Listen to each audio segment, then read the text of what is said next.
Les médicaments étaient cachés parce que je ne voulais pas que sur un coup de colère, elle les prenne sur un coup de colère qui n'aurait pas duré. C'est devant un public acquis à sa cause que Jean Mercier explique encore et encore pourquoi, il y a 4 ans, il a aidé sa femme malade à se suicider. Un acte d'amour. J'aurais eu des regrets si je n'avais pas fait. J'aurais eu des regrets provoqués par moi-même parce que je n'aurais pas tenu ma parole. C'était donner notre parole qu'on céderait. C'était céder. Et puis, je ne vous dis pas la vie qu'elle m'aurait fait après.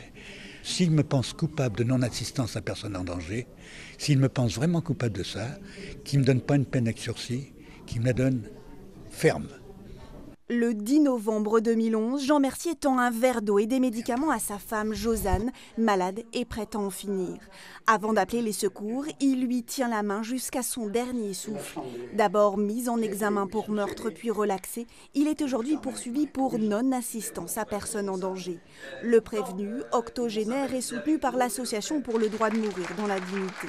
Nous avons entendu, nous, les promesses qui ont été faites électoralement et on nous avait promis que nous aurions une loi qui légalisait l'euthanasie. Alors on est dans cette loi Leonetti. Moi je vais quand même vous dire quelque chose, c'est que comment peut-on améliorer une loi qui ne fonctionne pas? En France, on néglige cette question, on ne l'éclaire pas, la question de la fin de vie et notamment la question du suicide des personnes âgées.